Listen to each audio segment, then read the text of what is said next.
Hello, Slicey Dicers. This is Brian with another knife review for you. Today we have the Real Steel Control White Mountain Knives exclusive version. The regular version is gorgeous carbon fiber on one side and titanium frame lock, S35VN. Really cool knife, but over 200 bucks. This is G10 stainless steel and D2 steel, and it's only $54.80. $54.80. And if you use the White Mountain Knives code that I provide all of you, you just go to the checkout, put in SDWMK, and you get 10% off. And you guys have been using that, and I do appreciate it. It does help us out a little bit. I don't get any monetary kickback, but it helps White Mountain Knives help me. So go do that.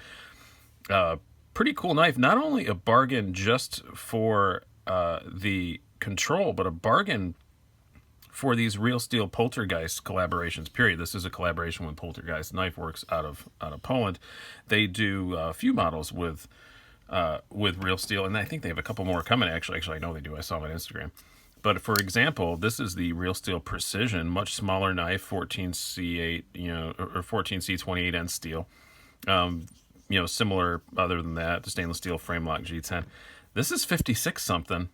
This is $2 cheaper. That's pretty awesome. And I gotta say, as you can see from that, I mean, this isn't a big knife, but this is a big knife. We'll get to that as we go on.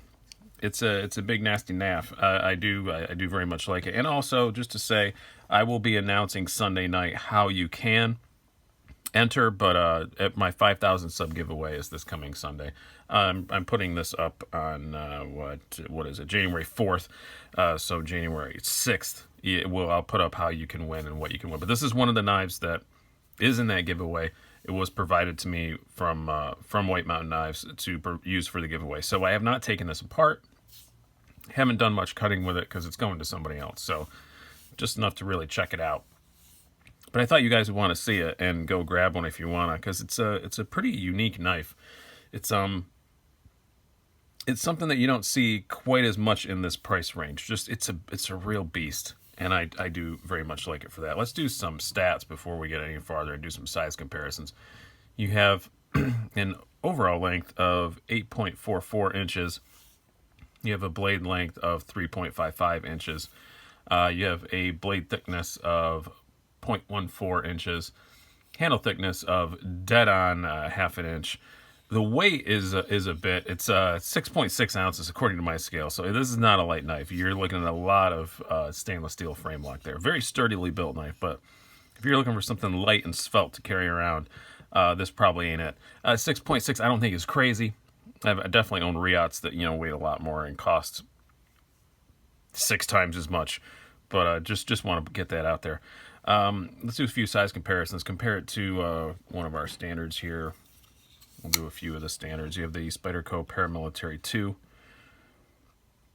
Very similar in overall length, but as you can see, it's a much beefier knife, I guess is the best way to put it. Your Ontario Rat Model 1. I'm just trying to line up the pivots here. A little bit shorter than the Rat Model 1, but again, much thicker. That's one of the new ones that we include in here. The Kershaw Bare Knuckle. Pretty similar. And just to compare it to another kind of beefy knife, we'll do this one and we'll leave it at that. But this is the ZT-0562 Tie that I've been using too much. It's dirty. Yeah, very similar in overall size to the 0562 Tie, honestly. This is obviously a much more expensive and lighter knife, but other than that, very similar in size to that. All right, let's talk more about this thing. First of all, let's talk about this blade. Like I said, D2 steel. I love the stone wash that Real Steel does. It looks great. It's enough without being completely overboard, and I think it looks really good. This is pretty thin behind the edge. It's not that thick of a blade stock either for a knife that this is definitely designed to be kind of a heavy use knife. It's only, as I said, 0.14 inches, and it's only 20 thousandths behind the edge, so not bad at all. And it's got a pretty high flat grind. actually slices pretty good. And it's got a nice tip on it. You're not going to have to worry too much about go prying open paint cans unless you're a dumbass. But it does work good. Nice little swedge up here. It's got this nice, some people call this a harpoon. It's just a nice finger rest. I wouldn't call it a full-on harpoon. No, a very nice sharpening choil, but this is definitely absolutely not a forward finger choil. You're not going to make that work. If you thought from pictures you could. The knife ain't that big. I don't think anybody's finger. I mean, you can kind of go like this, but that's about it. I really do like the blade on. I think it's very good. And Real Steel, never had any of their D2 before, so I can't really comment on that. As I said, I did not put this through the ringer or anything like that because it's not mine. It's going to go on to one of you lucky people. So I didn't do that. Ergonomically, excellent. It's just excellent. It's, even though the main version, the regular version costs almost 4 times as much, it's kind of made me want one a little bit just from the holding it in my hand. It's so comfortable. It's a really comfortable knife. Trust me, guys, I had to go do some real work, and I really wanted to use this, but it's not mine, so I didn't. So you're welcome, because it's just so comfortable to have in the hand. It's just great. This pocket clip, no hot spot at all. What little bit you have there falls between your knuckles, and it's really nice. I have zero complaints about the ergonomics. Yes, this jimping is ornamental. I will say that it doesn't do squat, but it's just not deep enough, not sharp enough. But I really see myself using this knife 90% of the time up here. And even though there's no jimping, it's a good place to rest your thumb.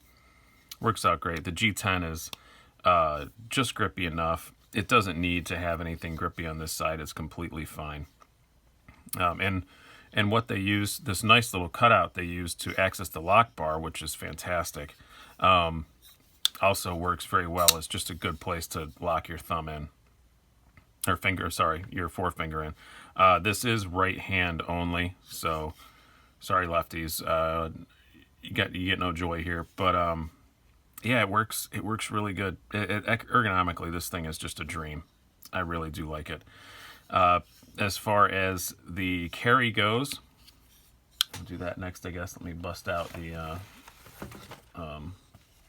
ye old Wranglers. It doesn't, obviously there's a fair amount sticking out. I don't think a 6.5 ounce over 3.5 inch blade knife is something you're going to be trying to hide from people, but if you are, this ain't your bag. It does stick out a fair bit, but as far as just getting your hand past it, it's not too bad. I wouldn't say it's good. I'd put it in the same category as, I would put it in the pocket dominator category. That's what I call knives that if you got this in your pocket, that's probably the only thing you want in that pocket. I would put it in that category. But as far as that goes, if you did forget and drop something down here in the bottom of your pocket, yeah, you could probably get by and get it out. There's nothing sharp or anything like that. The flipper tab is not obscene or anything like that. But yeah, this is probably the only thing that's going to be in whatever pocket you put it in. But action-wise, a bit lazy. The D10 is fine. I can't shake it out. I've been trying and I can't get it to shake out. But it depends on which angle you have it at, because this blade is just kind of heavy. So if you have it this angle, it opens very snappily, very good. If you have it at this angle, yeah, see, it's a bit lazy. It's still, as long as you put some thought into it, it won't fail. But yeah, but closing wise, it's great. Runs on ball bearings, works excellently. I assume they're steel ball bearings. Again, I did not take this apart. But the action's good. I wouldn't call it amazing, but it's pretty good. It's definitely more than acceptable. Taking it apart, while we're on the subject of the bearings and not taking it apart, check them out. Yeah, you use just kind of a big screwdriver, or a dime works really well. And then it's a 4mm Allen wrench on the other side to take it apart. Just the two spots. That's something that that Poltergeist Works is very fond of. The precision that I've already managed to misplace. There we go. This is the exact same thing. So that's just kind of one of their trademarks, and that's cool. I do like that it's just 2 points of contact to take apart. Well, I would prefer I didn't have to use a dime or a giant screwdriver. I'd prefer that it was even just 4mm or something. I'm a bike mechanic, so I have 4mm wrenches laying all over the house. So no problem accessing those for sure. And 4mm, if I remember correctly, there is a standard, pretty much equivalent to that. But I can't remember what it is right now. But there's a few of the Allen wrenches that kind of cross over where they're almost exactly the same. There's like 2 or 3 sizes, and I'm 90% sure 4mm is one that there is an American imperial size that's exactly the same. But what are my overall opinions? It's pretty dang cool. It does come in this black. It comes in a blue. It comes in a green. I like the look of it a lot. The blue one's actually really cool. It's a very vibrant blue.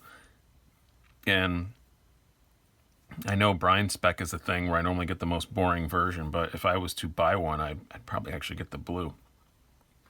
But it's a good knife, and God, it's so dang cheap. I don't know how White Mountain got it so it's less expensive than the much smaller Control with 14C28N, which I'm not going to say is an inferior steel. It's a different steel. I'm not going to say it's inferior, but it definitely is not more expensive than D2 or any cheaper than D2. It's probably about the exact same price. So I'm not really sure how they managed to pull it off at this price. I don't know if they bought a bazillion of them or whatever. Actually, I think there's 200 of each color. I think I know exactly how many they bought. I want to say someone said 200 of each color. I may be wrong about that, but I'm pretty sure that's what somebody said. Well, somebody, Justin at White Mountain, I'm pretty sure that's what he told me. Super cool knife. And I'm just glad White Mountain's doing this. That White Mountain Knives is obviously not going to pull any punches. They are a quote-unquote sponsor of this channel. I get no monetary compensation from them. I'm just allowed to get knives through them for wholesale or close to it, and I allow and do reviews and mention them, and in return I'm allowed to give you guys 10%. So I'm not getting a real monetary kickback, but it's a great company. They ship quickly, they'll ship overseas, all that kind of stuff, and just a great, pretty much one guy operation, and that he's doing an exclusive is pretty awesome. I'm very, very happy about that and eager to see more of them. I think this is the first one they've done, and it's just cool as hell that he can do this, and I would love to see more. And I like that instead of doing a more expensive version of a knife, he took a knife that he really, really personally liked and got them to make a less expensive version of it. So pretty darn cool. Check one out. Again, go to White Mountain Knives, use SDWMK, you can get 10% off. So yeah, it's not a perfect knife, but it's pretty cool. So I hope you guys have enjoyed this. I've been Brian. Have a good one.